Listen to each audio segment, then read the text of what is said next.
I want to call the meeting to order. So can we please proceed with the roll call, and then we'll do the Pledge of Allegiance. Maureen Boga. Suzanne D'Onofrio. Harriet Plansky. Laurel Anderson. And Paul Niebuhr. And I think that's all we have. All right, if we can do the Pledge of Allegiance. Got the flag. Okay, I pledge Pledge allegiance allegiance to the flag to United States of America, America, And to the republic and the republic, which which stands stands one one nation, nation, under God, Under God, indivisible, indivisible, with liberty liberty and justice for all. justice for for all. all. Great, thank you. Okay, any revision to the minutes of the regular September 22nd board meeting? This is Laurel. I make a motion to accept the minutes as Well, presented. there's one correction, if you don't mind, it's Harriet. Under past minutes, rather than say approved unanimously, it should be by one abstention from Kathy McGannon, as Barbara pointed out, because she was not appointed at that time. She did Okay. mention that at the meeting and I forgot to put it in. So it should be approved with one abstention from Kathy McGannon. Okay, Harriet or Maureen, can you just turn your volume down a little bit? It's feeding back into the other computer. I know, I'm just looking at it. okay. So can someone make the motion to accept the minutes as modified? So moved. I like to make a motion to accept as modified. Okay. Do I have a second? Second. Okay, all those in favor? Aye. Aye. Any against? All right, and I need to abstain because I was not at that meeting. All right, so the Where's motion carries.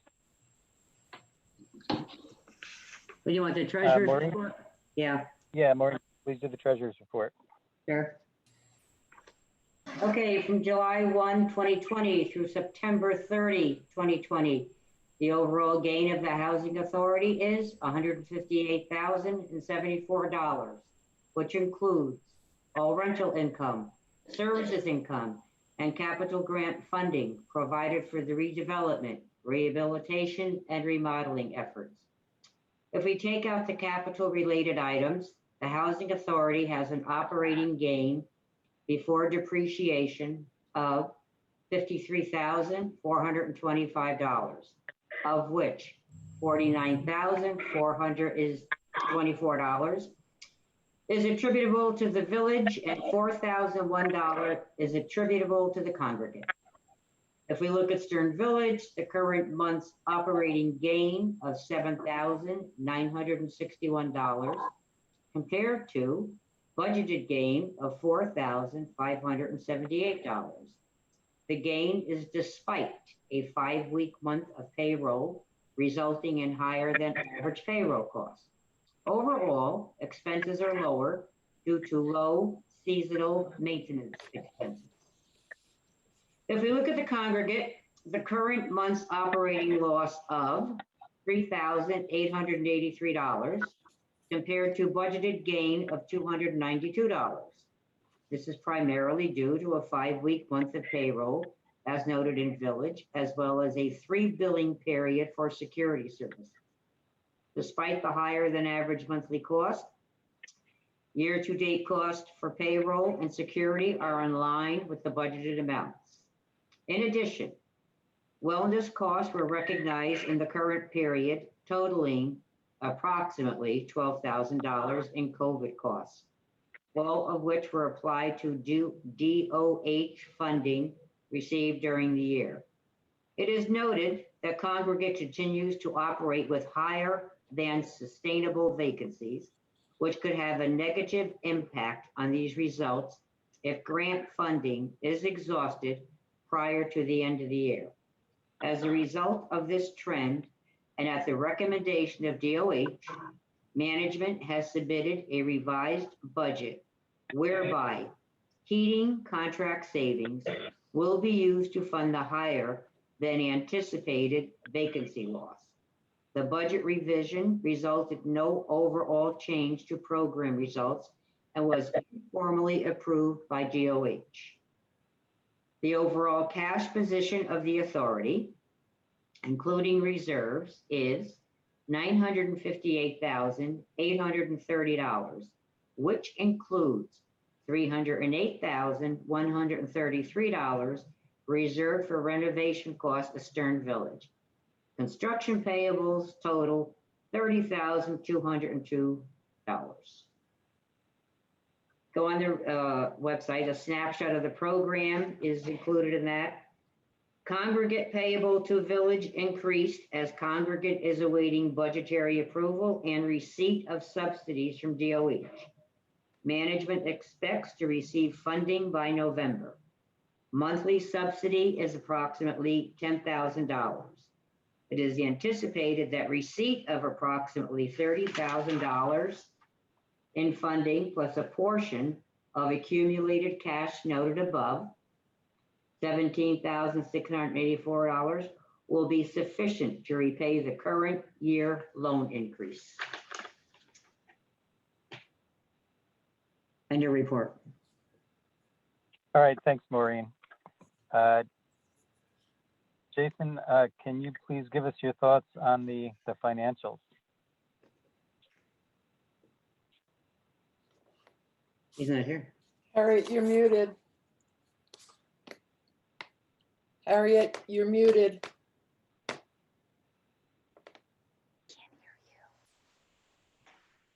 Okay, so I just texted Jason, emailed him to find out why it's not on here. However, DOH did pass our budget today. I just sent it to you, I think this morning when I got in, and that means we should be getting the subsidy any day now. Okay. Well, I tell you what, why don't we bypass Jason for the time being, since he may still get on. And Harriet, why don't you do the executive director's report? So for the 8th month in a row, I am happy to report that we have no reported cases of COVID-19. Optimus Healthcare will be providing COVID-19 testing for residents tomorrow and through the end of this year. And it's going to be done outside.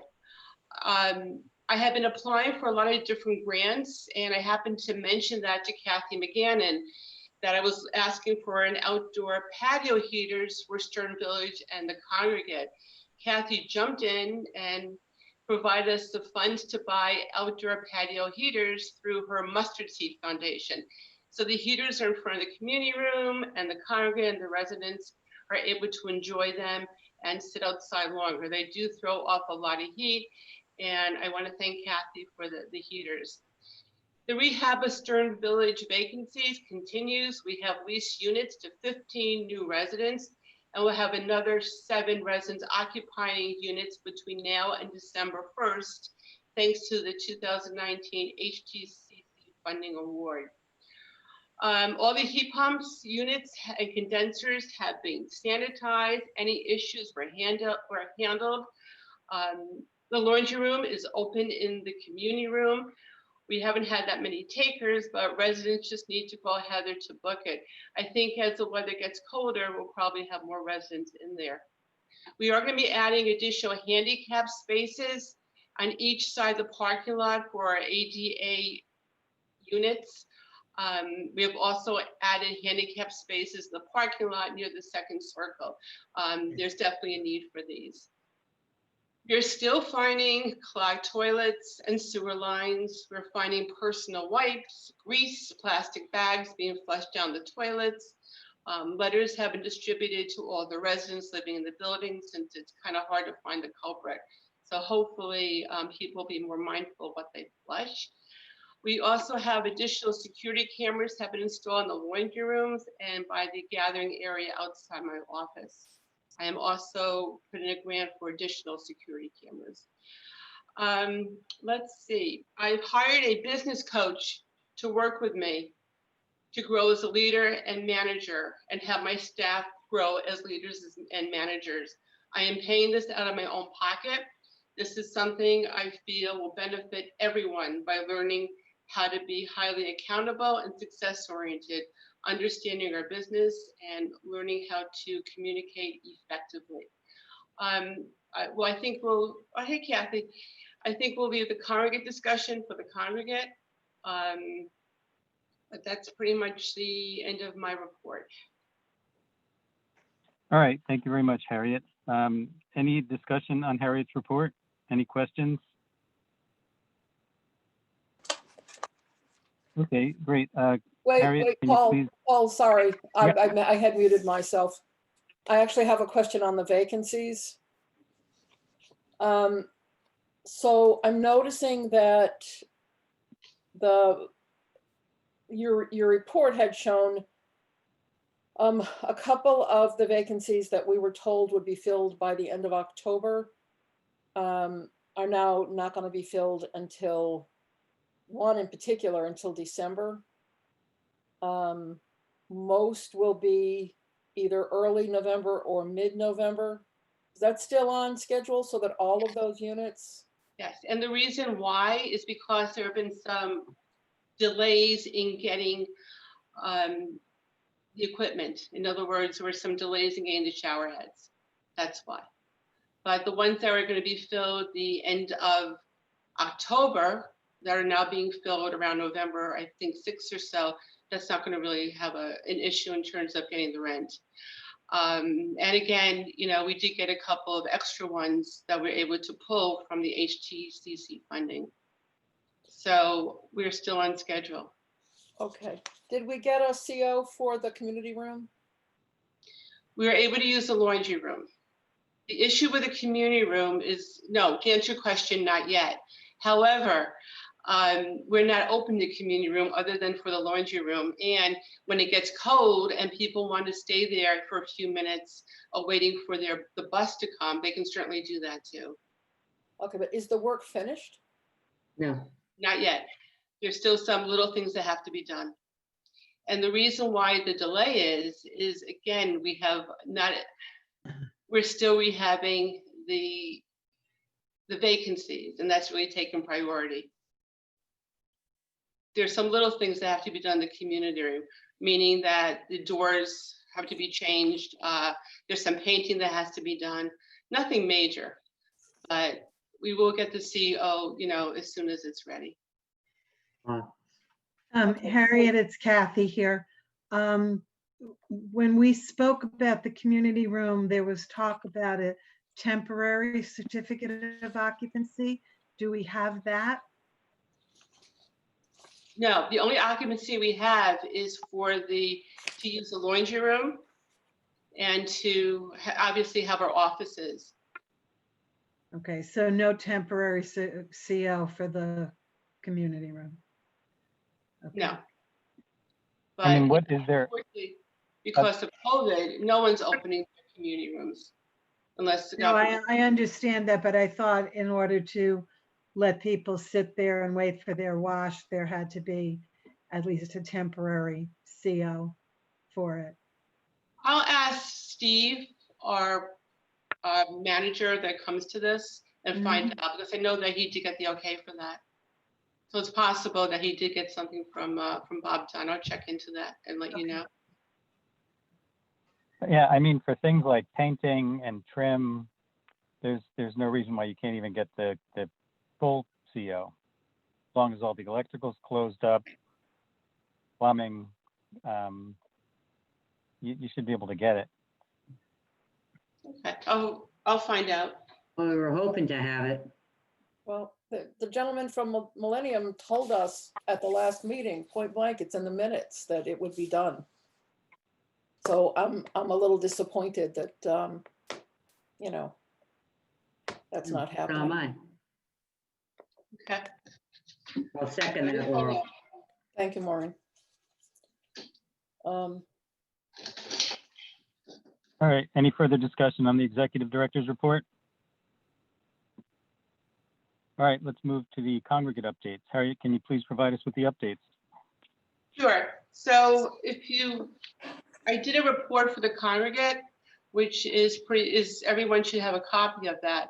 And I want to just highlight a few things again, if you'd like. First of all, as you know, that the congregate, there's two parts to the rent. There's the base rent of $425, and the core services of $800. So the total to live in the congregate, if you're going to pay full boat, is $1,225. However, DOH provides subsidies for those based on rent. So we have a lot of residents that have subsidies. We have a few that don't get that. What's great about the congregate is that it really allows residents to live independently with some supportive services. It keeps them out of a nursing home longer and allows residents to age in place, especially those residents who move from the village to the congregate. It also saves the state a lot of money. Criteria, as you know, you must be at least 62 years old, and you must have one or more temporary or permanent physical difficulties with daily living. So what does that mean?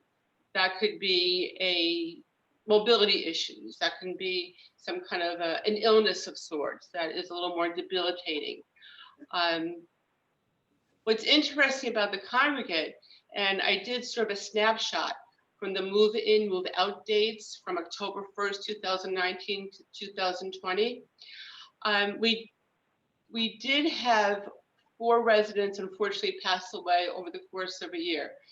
3 of these residents, as you know, passed away during the summer, which was highly unusual. Unfortunately, some people end up with health issues over the course of a few months and causes their demise. But, when we had that during the summer, that was really a fluke. Not everyone is eligible for the congregate. Some of our applicants cannot live independently and need a higher level of care that we do not provide. Daisy screens the applicants along with Paulette. Due to HIPAA laws, we cannot request any kind of medical history or view health status, but they both are capable of figuring out if a congregate meets the criteria. The median age for the congregate in Connecticut is 82. The median age for Stern Village is 82. When I spoke to the Department of Housing, it's interesting. Years ago, it used to be in the 60s when the congregate was first developed, but they can see the ages are going up. What's also interesting is they also did provide a CNN report, and what they're finding is that some seniors, due to the pandemic, are having second thoughts about moving to some kind of a communal setting, whether it's a nursing home, senior living facility. Because of the modified lockdown that we have, many people would rather stay where they are and not lose their independence. Some are living with their families. Some are deciding just to wait it out a little bit until the pandemic ends. There are high vacancies in September or in the summer months for most of the congregants across the state. And now they're seeing that, they are able to fill them, but not like they did before. I'm sorry, I just want to see if this is Jason. Let me just tell him yes. Okay, Jason's going to jump in.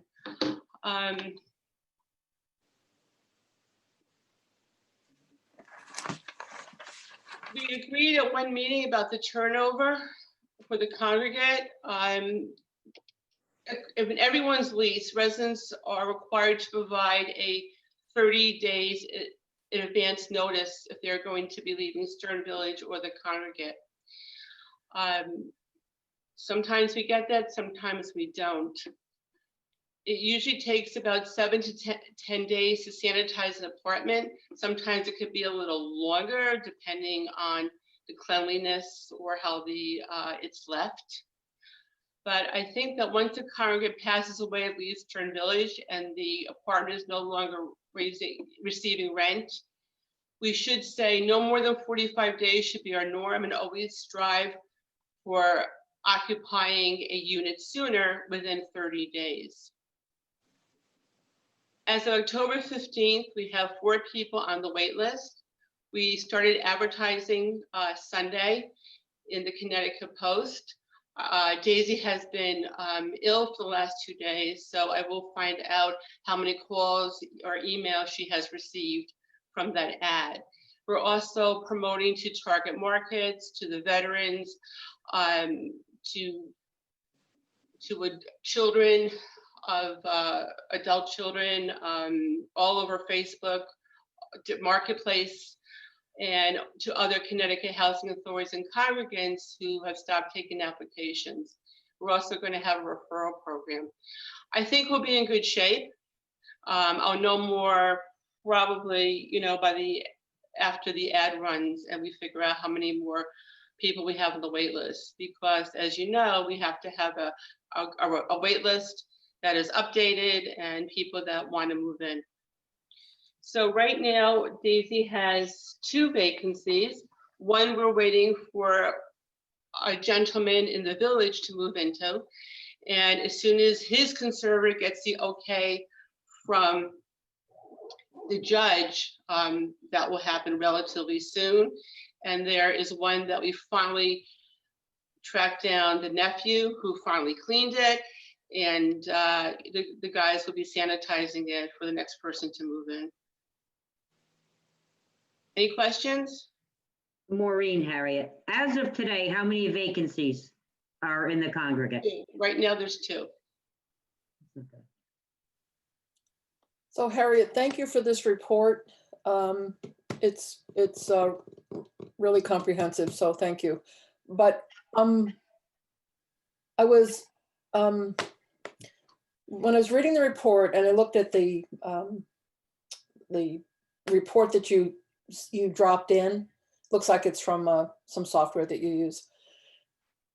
The reason this even came up is Jason seemed to be suggesting that since the beginning of our fiscal year, there seemed to be three or 4, and I think he said 3, new people either dying or moving each month.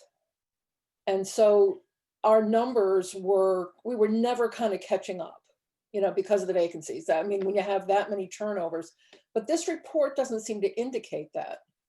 This report looks way, way, way better than sort of the Titanic view that he was giving us at the last meeting. I mean, that was really, pretty staggering, and really made me wonder, what the heck is going on there. But this report does not seem to indicate that that's a trend. No, that was just, I'm sorry, I don't mean to interrupt you, Laura, but that was just a fluke. And some of those vacancies that were on there were filled. She already filled them. Will she have more coming up? Yes. Will she have people to go into them? Yes. But that happened to be a very strange time that we had so many at that, short period of time. So I guess my question to you is then, other than people who passed away, why did the other people leave? Were they ill? Some go to nursing homes. We do have a few people whose family decided, hey Jack, family decided to put them in a nursing home because their condition, if you would, or their mental acuity, their needs have changed.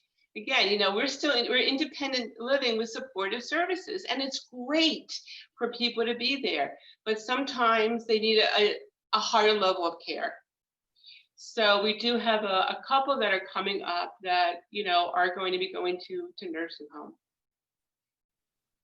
Okay, so that's not indicated on this report. Because that will be for next month, actually.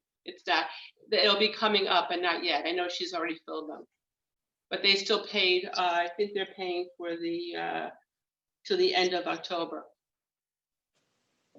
Okay, and I'm really confused. Jason, we're going over the congregate and that report I had requested. So, and perhaps I misunderstood you, but at the last meeting when you were kind of raising the red flag about the number of folks leaving us for whatever reason in the congregate Yep. every month over, since the beginning of the fiscal year. And it sounded to me like it was, 3 or 4 people a month, different people.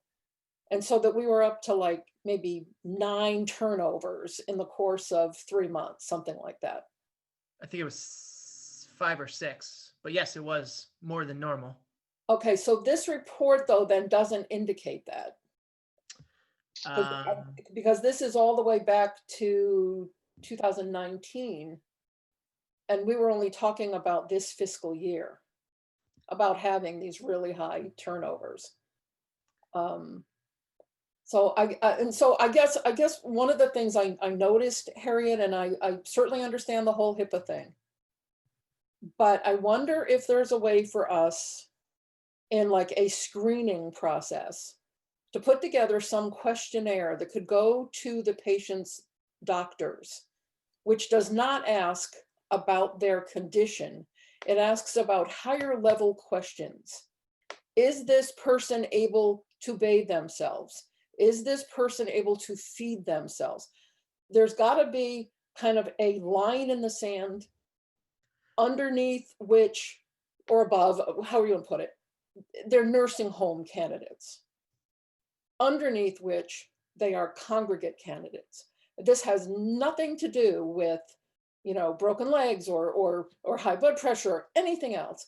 I'm talking 30,000-foot questions that we can probably come up with that their physicians need to answer, that is not putting the onus on Daisy and Paulette now to be physicians and being able to gauge how well these people can take care of themselves. Because according to what Jason's saying, it is more than just people passing away. It is people kind of being health-wise or for whatever reason, Moving on. not being able to stay with us.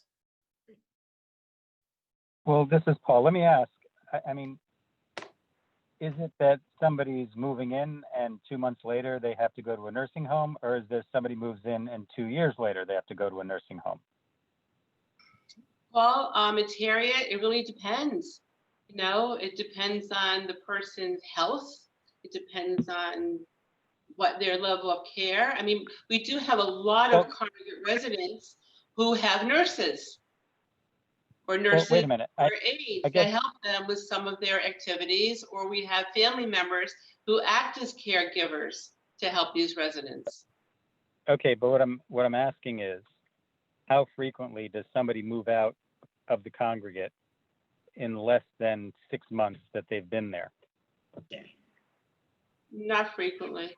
Yeah, and if you look at the report Harriet gave, the only one that moved in with family was somebody that came in January of 2019. So they stayed a year and 8 months and moved in with family. Right, and she was also a resident of the village prior to that. Yeah, Okay, and the other person that went to a nursing home was there 7 years. So that's 7 years is a long time before the nursing home. So it seems that Daisy and Paulette are doing a more than an adequate job of screening the people coming in. I mean, if we had bunches of people that were coming in and leaving in under 6 months, I'd say that we have a problem. But it seems like we don't necessarily have a problem here. Well, I'm not sure that the stats that we were given show that, because if Jason's correct, and we basically had 9 people, which isn't reflected on this report, move out within the last 3 months. I think there was turnover when I said, I believe in June, there were already 3 vacancies. Right. So he filled those, and then there were 3 more. 3 more. Right. So now you're at 6. So you have to, if you look at the report, there was 1, 2, 3, 4, 5 people that left in August. Before that, 1 person in July, 2 people in June, 1 in May, and 1 in April. And before that was last year, November. So August was a bad month. Yeah. I mean, it just was. 2 people died, Actually, you have 2 people, you have somebody coming in, so it wasn't as, August Yeah, was 1, month 2, less than 3. that. August was 3. Which again is a lot. So- And I think my onerous was not necessarily that you were doing anything wrong, but that we're painting. I don't want to make it come across like, hey, everybody's painting a great picture. Things are great. It's just there's this underlying risk, right? We always don't want to be surprised and saying, well, hey, for the last 4 months, you've been saying everything's good. And then all of a sudden, well, I guess my point is, yes, the budget can absorb this happening. And let's note that it isn't, let's evaluate that. And I think this next step is a great tool. And I think it should stay, personally. It's a great tool so that the board and really management can evaluate how the congregate operates.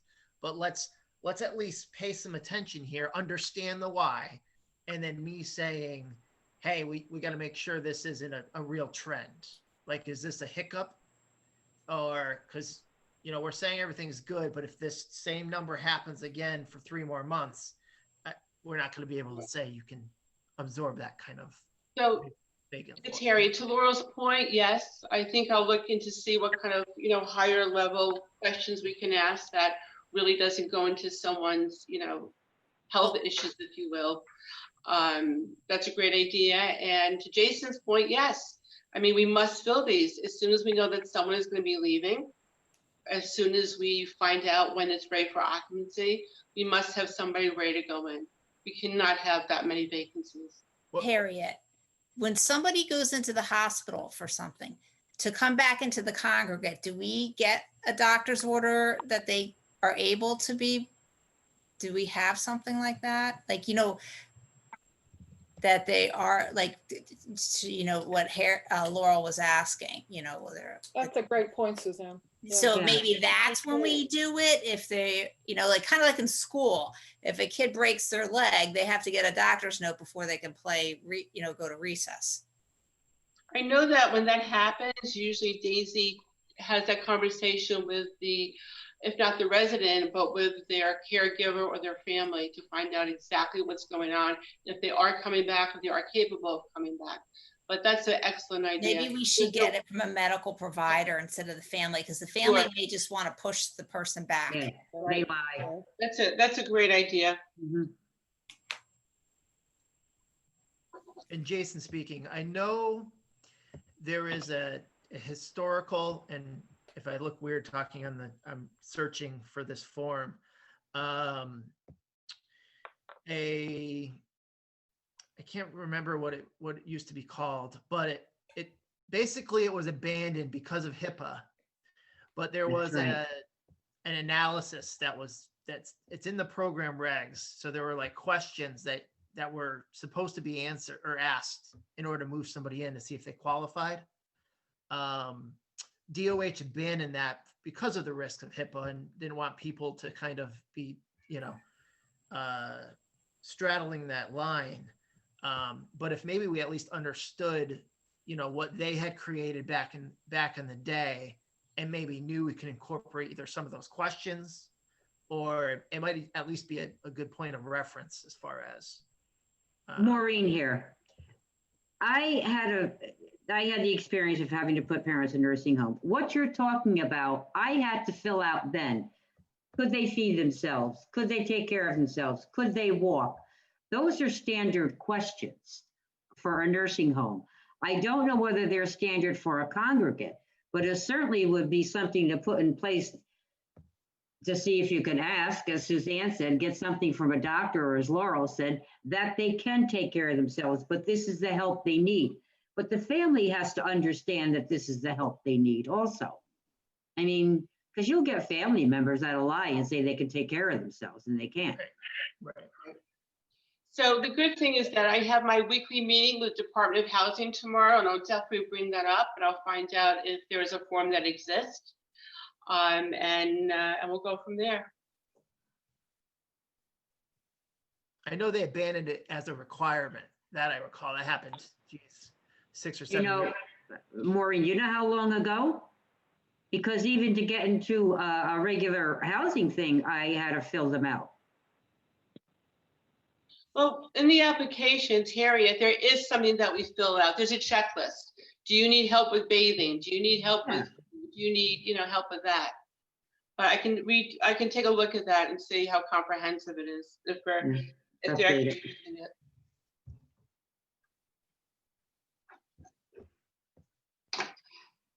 All right, do we have any further discussion? No. All right, unfinished business. It looks like we have no unfinished business. We have a couple items of new business. So there is a new business item, the AIA agreement for the PAC Group LLC, who's the general contractors who are handling the work associated with the 2019 Small Cities funding for improvements to the congregate. The AIA agreement is a comprehensive document discussing all facets of work that will be followed. I would like to entertain the motion to approve the AIA agreement for PAC Group as required by the 2019 Small Cities funding. I will read the motion. The Trumbull Housing Authority Board of Commissioners approves the AIA agreement for the PAC Group. Who would like to make the motion? So moved. Who will second? I'll second. Okay, the motion is now on the table. Harriet, can you please discuss? Sure. So I have Kent Lewis with us today. He is the consultant for the town of Trumbull for this particular initiative. I also have George Wiles, the architect. So I just want to let you know we've had several meetings with our team and PAC's team to assess and understand the mechanical and configuration of the hot and cold water pipes in the congregate and how we will do our best to have a minimal disruption to our residents. Based on budget parameters, the 2019 Small Cities funding will be used to rehab the bathrooms by providing ADA toilets, walk-in showers, new floors, lighting, sinks, medicine cabinets. The heating issues will be addressed with the placement of valves. Hot and cold water shutoff valves must be replaced along with installing a new boiler. And we have several protocols in place to prevent COVID-19. So even though this has not been signed yet, we're still moving ahead on it. Kent, I'm going to give the floor to you, please. Okay. Well, you sort of covered most of what I was going to say as far as what the major components of what this grant will be paying for. This is similar to some of the other CDBG grants that the Housing Authority has gotten in the past for the villages. Obviously, this is specific for the congregate to do, the bathrooms, as well as the shutoff valves, the heat valves, and the boiler replacement. There will be time, we're still working through a lot of the schedule activities of how we will be able to change valves and limit the amount of time that either the units are without water or when we're in their units to do the tubs and things like that. And we're also looking at how the boiler will be scheduled and the methods of how that will happen to limit and the loss or the interruption of heat while we do that. So that's all still being worked out as far as the technical side of things of how the construction is actually going to occur and the true schedule. The grant itself was about $1 million, $1,072,000. This contract is for 814, which means we still have contingency amount of money that's out there. There's also money in the budget that was for architectural and oversight and procurement activities, things like that. So this is a fairly standard contract. It is a Davis-Bacon contract, which means they need to do prevailing wage. This was bid by the town through their procurement processes. And I think that's about it. We're also working through how we're going to deal with alternate facilities, like where the contractors, there's going to be a specific bathroom on the first floor or the ground floor that they will use. And if the tenants need facilities, there's a second bathroom that they'll be able to use if their shower and their toilet is out of use for that day. So everything seems to be moving well, and we're just vetting through kind of scheduling process at this point.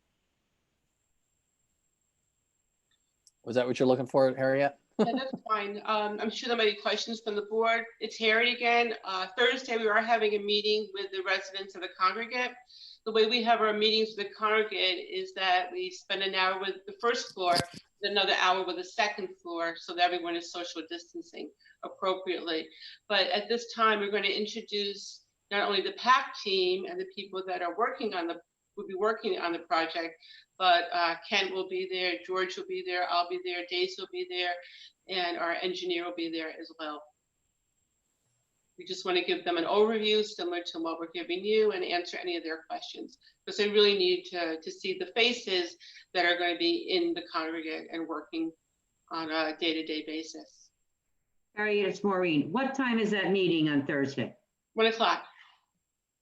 I'd like to attend that meeting. To raise some questions.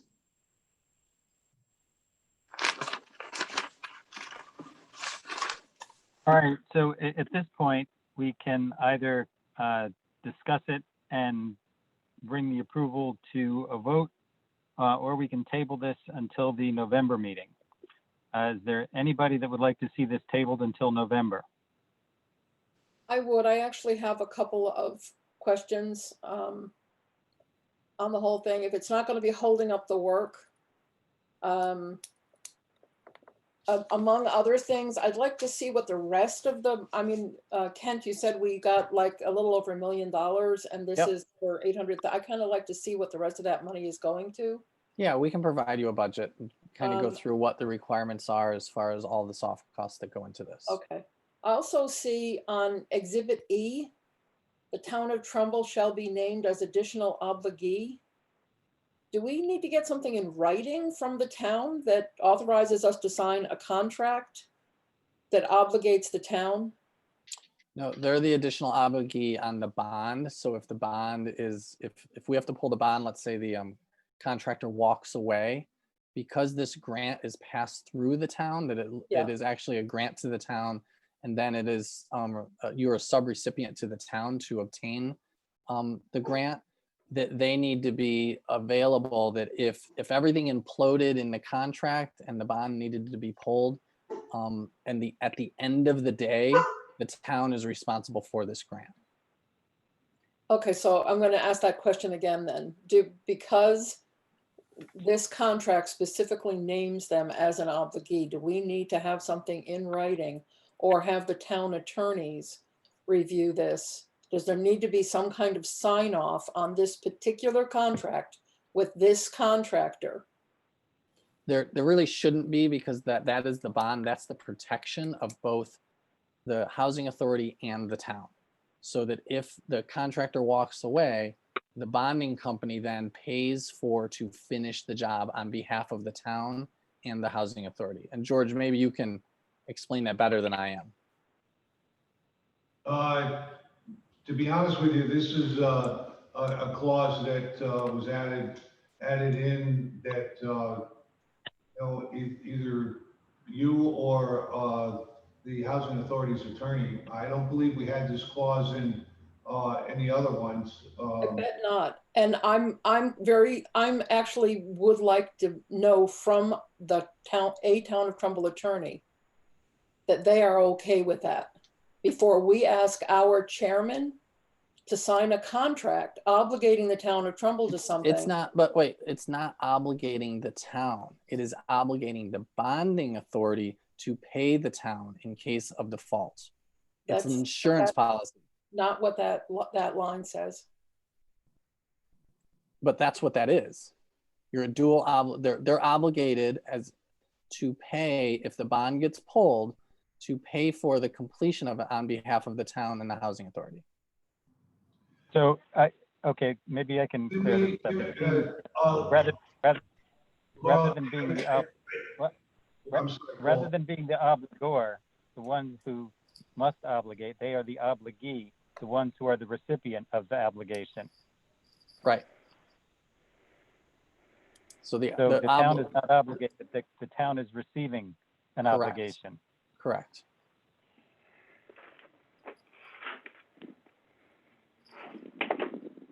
So it's covering the town It's covering the town and the town housing authority. You're and both, the housing you're, authority. yeah. Yeah, that's what the bond does. Laurel, I have a town attorney meeting tomorrow morning. I'll bring this up and get clarification. Okay, I just, Okay, I was incorrect though. This is not the item that can be tabled until the November meeting. It's actually the next one that's coming up. So we do need I didn't to get try that. to resolve this and vote on it. And I would say that I would be okay with voting on it pending the review of the town's attorney. I'm fine with it on that basis with that section. I do have one other question, I think, or two other questions, actually. There's a maintenance, part of what we're paying for is maintenance for, it's $28,000. I guess, George, can you tell me what is it maintenance on?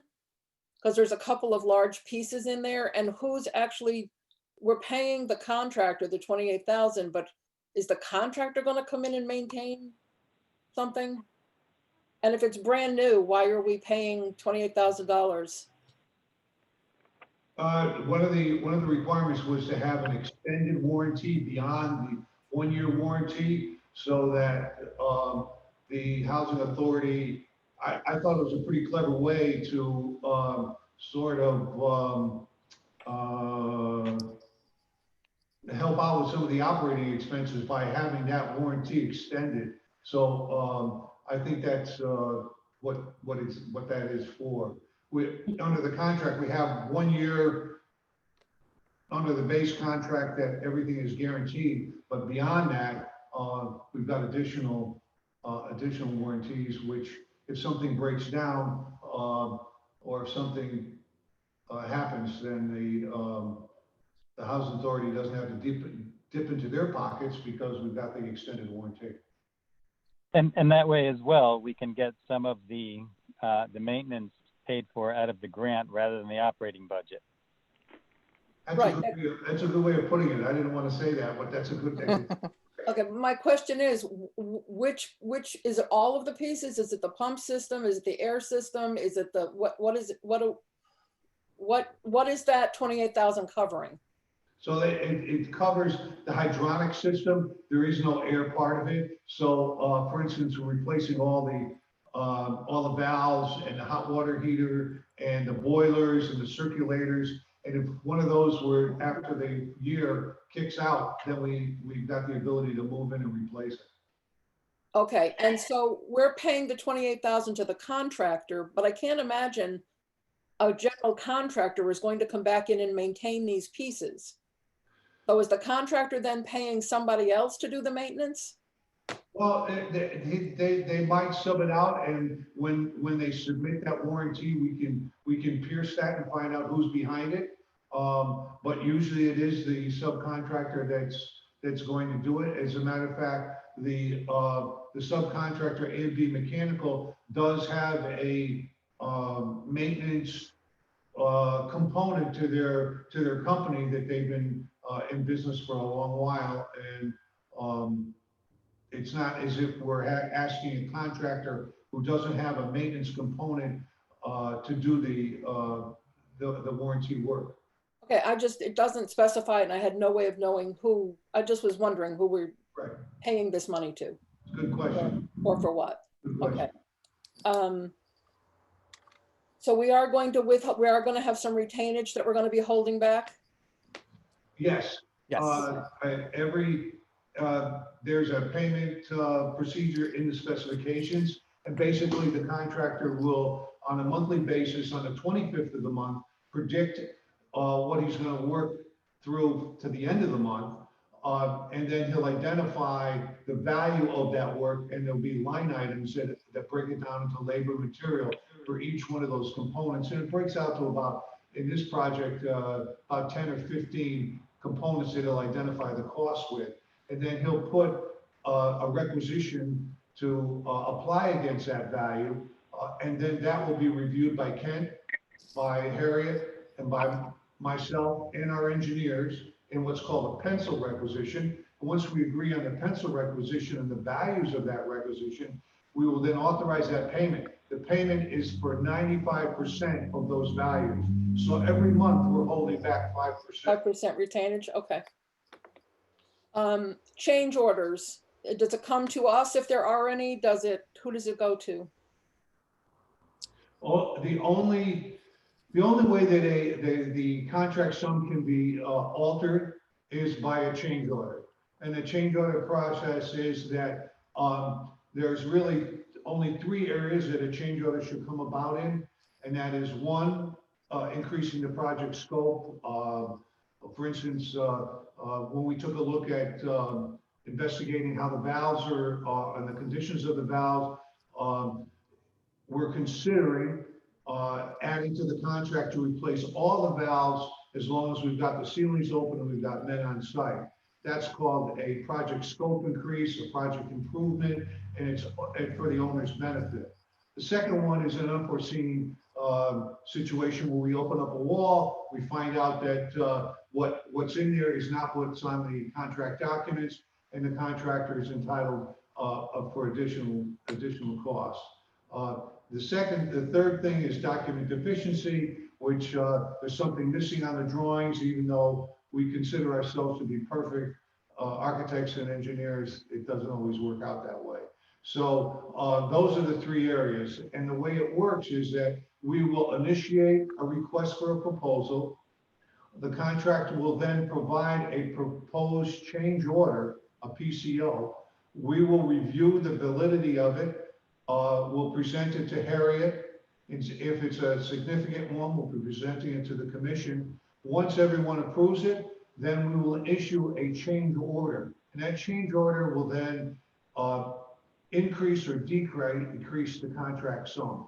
It's an AIA document. It's referred to in the contract. And there's a pretty rigid protocol and steps the way a change order happens.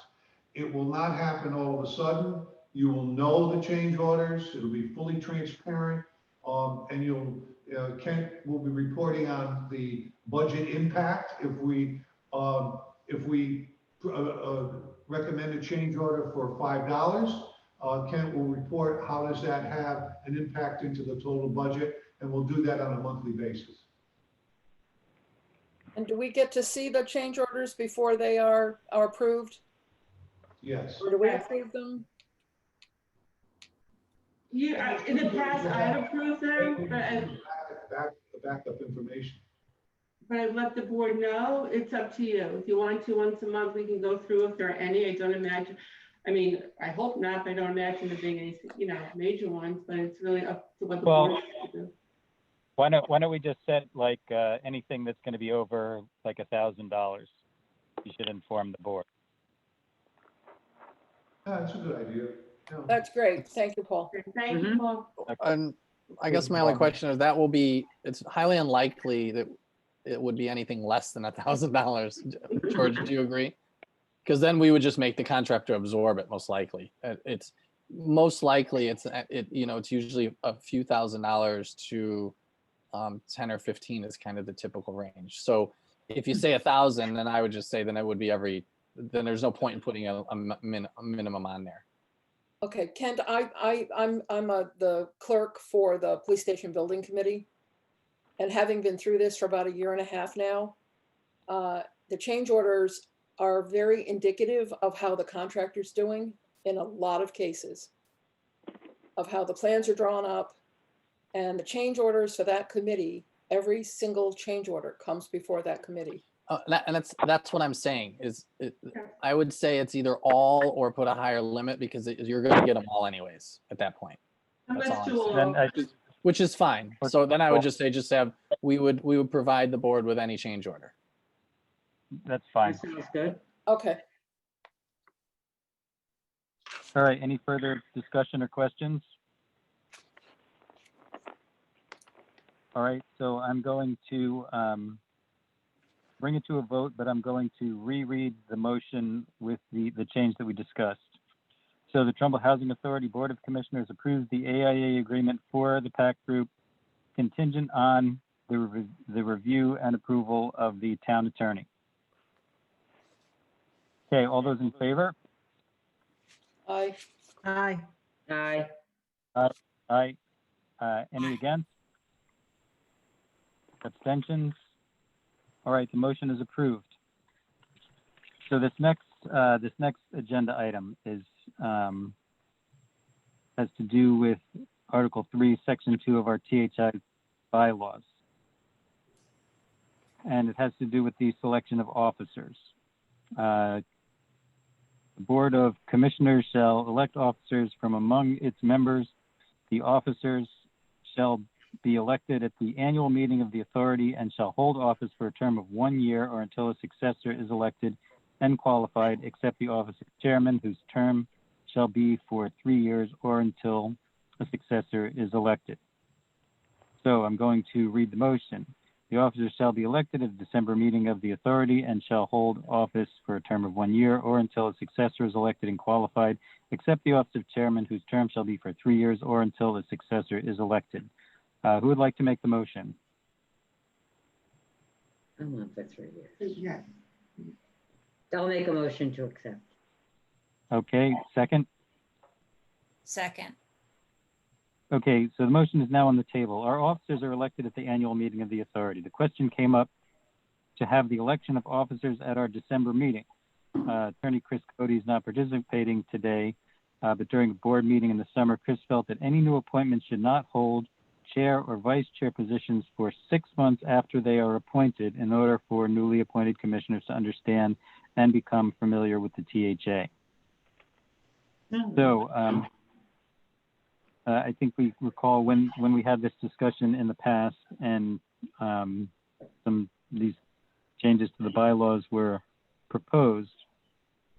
So is there any discussion or comments on this? Or does anybody want to table this until November?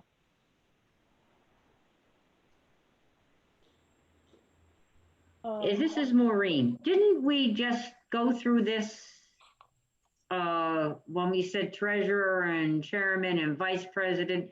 Didn't we just go through this a couple of months ago? July? We went through a, I don't know, I think because of some change in board members,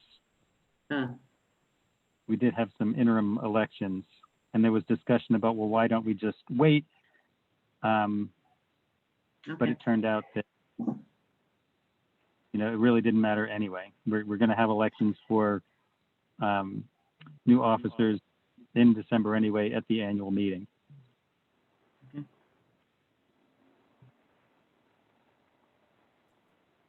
But it does seem like we've had quite a few elections in the last year.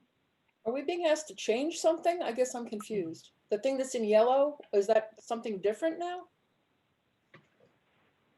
Harriet, how is it different from what it was before? So if I may, we usually have you have the elections for the officers, the annual meeting. The annual meeting is usually our July meeting. It was brought up that instead of having the election of officers every July, why don't we have it every December?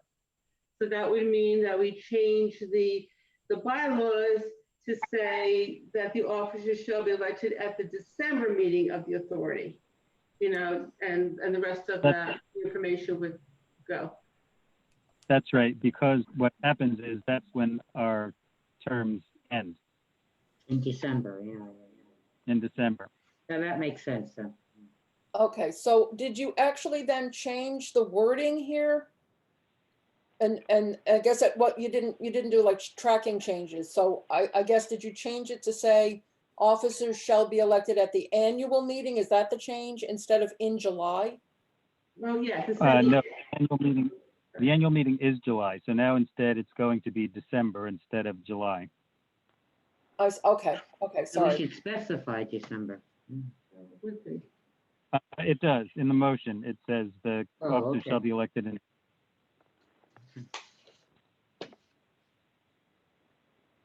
Okay, any other comments? So we're basically moving it from July to December when our terms end, when our terms do end. All right, so I'd like to, is there anybody that wants to table this? All right, so I'd like to bring it to a vote. All those in favor? Aye.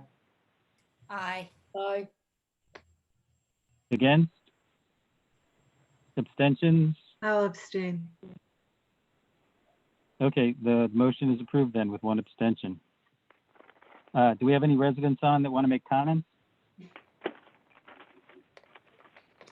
I don't know. Well, this is Maureen. If nobody's going to make a comment, I will. This past weekend, for the past 2 weekends, Heather, our assistant property manager, and along with the resident association, we had trick-or-treaters come in a costume parade for our residents. We filled out 100 bags of candies and little goodies. And with the Middlebrook School, I think it was, and some relatives and grandchildren of some of the residents, we had 2 Halloween parades here, which the residents, the weather was nice. They welcomed them. And Sunday, we had the Boy Scouts here. They volunteered to come. They also dressed up and they perform acts and everything else for the residents. So it looks like our time for having things outdoors is coming to a close. But again, having those heaters there, and thank you, Kathy, the residents that were near there and we were distributing candies, we appreciated having the heaters there. So at least we had some function time. And I'm looking forward to the community room to be done so we can hold a couple of things for the holidays. But other than that, that's what I can report for the residents. All right, that's great. Are there any residents on hold that want to get on and make comments? Bill, can you see?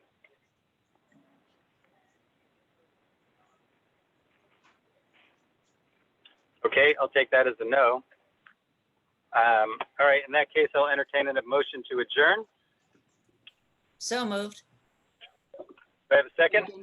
Second. All those in favor? Aye. Aye. All right. We're getting Aye. better. All right. Well, be safe. Thank All you, right, motion everybody. approved. Thanks very much.